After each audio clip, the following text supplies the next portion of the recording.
सर्वमंगल मांगल्ये शिवे सर्वार्थ साधिके शरण्ये त्र्यंबके गौरी नारायणी नमोस्तुते।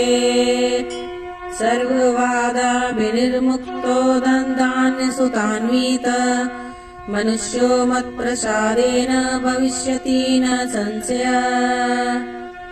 या देवी सर्वभूतेषु शक्तिरूपेण संस्थिता नमस्तस्यै नमस्तस्यै नमस्तस्यै नमो नमः। या देवी सर्वभूतेषु शान्तिरूपेण संस्थिता नमस्तस्यै नमस्तस्यै नमस्तस्यै नमो नमः। या देवी सर्वभूतेषु शक्तिरूपेण संस्थिता नमस्तस्यै नमस्तस्यै नमस्तस्यै नमो नमः।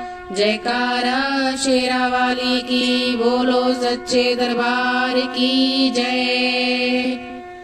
जय माता दी। दोस्तों, आज मैं आपके लिए लेकर आई हूँ रक्त बीज की जन्म और उसके अंत की कहानी। दोस्तों, इस बात को कम ही लोग जानते हैं कि रक्त बीज कैसे आया और कैसे महाकाली की उत्पत्ति से उसका अंत हुआ। तो आइए इससे जुड़ी रोचक कथा और कहानी के बारे में जानते हैं। अगर आपको इस कहानी को पूरी जाननी है तो इस वीडियो के अंत तक बने रहें और पूरी कथा सुनें। दोस्तों, पौराणिक धार्मिक कथाओं के अनुसार महर्षि कश्यप और दिति के गर्भ से रक्त बीज उत्पन्न हुआ था। कहा जाता है कि पूर्व जन्म में रक्त बीज असुर सम्राट रंभ था। एक बार सम्राट रंभ तपस्या में लीन था, तभी इंद्र ने उसे छल पूर्वक मार दिया। इस तरह से रक्त बीज के रूप में ही सम्राट रंभ का पुनर्जन्म हुआ। तो आइए कथा की शुरुआत करते हैं। दोस्तों, देवता भी नहीं कर पाए रक्त बीज का वध। जहाँ गिरती थी उसकी रक्त की बूंद, वहाँ पैदा हो जाता था एक असुर। माँ दुर्गा ने किया उसका संहार। देवी दुर्गा के अनेक स्वरूप बताए गए हैं। देवी ने अलग अलग दैत्यों के संहार के लिए कई अवतार लिए हैं। देवी दुर्गा ने महिषासुर, धूम्र विलोचन, शुंभ निशुंभ जैसे कई दैत्यों का वध किया है। ऐसा ही एक महाशक्तिशाली दैत्य था रक्तबीज। इसकी कथा दुर्गा सप्तशती में बताई गई है। कथा के अनुसार ये उस समय की बात है जब पूरे विश्व में असुरों ने कोहराम मचा रखा था। देवताओं को पृथ्वी से खत्म करने के लिए सभी राक्षसों ने हर जगह हाहाकार मचा दिया था। इन सभी राक्षसों का सेनापति था रक्तबीज।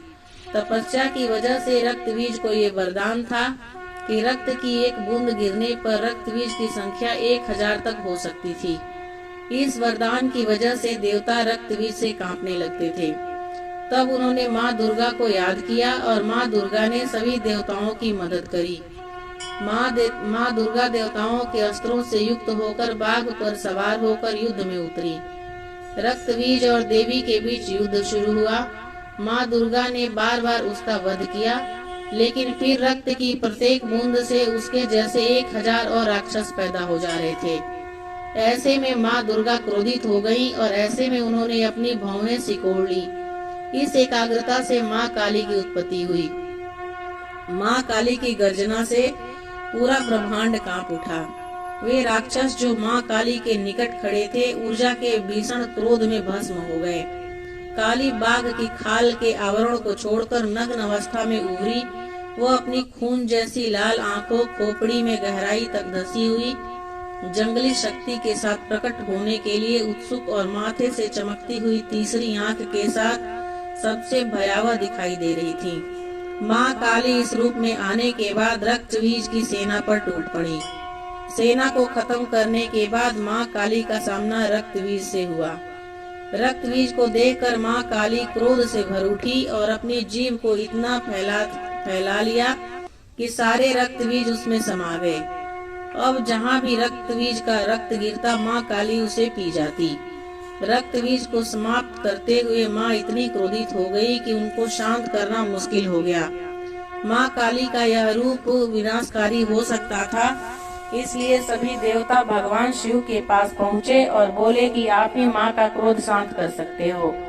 माँ काली के क्रोध को शांत करना भगवान शिव के लिए भी आसान नहीं था। इसलिए भगवान शिव काली माँ के मार्ग में लेट गए।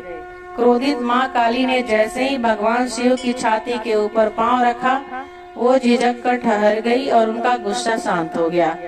इस तरह भगवान शिव ने देवताओं की मदद की और माँ काली के गुस्से को शांत किया, जो सृष्टि के लिए भयावह हो सकता था। दोस्तों, रक्तबीज क्रोध, लालच, मोह जैसी बुराइयों का प्रतीक है।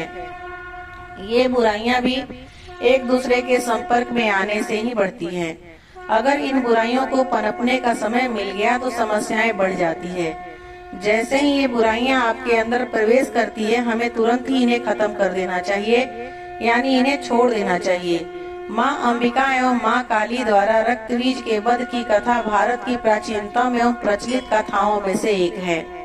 यह कथा केवल रोचक ही नहीं वरन मानव मात्र को अपने अंदर के रक्तबीज को पहचानने एवं उसको पराजित करने का कालातीत पाठ भी पढ़ाती है। वास्तव में रक्तबीज हमारे अंदर का अहंकार है, हमारे अंदर का लोभ है और हमारे अंदर का तमस है। जब हम अपने अंदर के रक्तबीज पर विजय प्राप्त कर लेंगे, तब हम धर्म के मार्ग पर चलने में सक्षम होंगे। ओम चामुंडाय नमः। जय माता दी। दोस्तों, तो दोस्तों, मैंने जो रक्तबीज की कहानी आपको आज बताया, वो कहानी आपको कैसी लगी और जानकारी आपको कैसी लगी, मुझे कमेंट करके जरूर बताइएगा।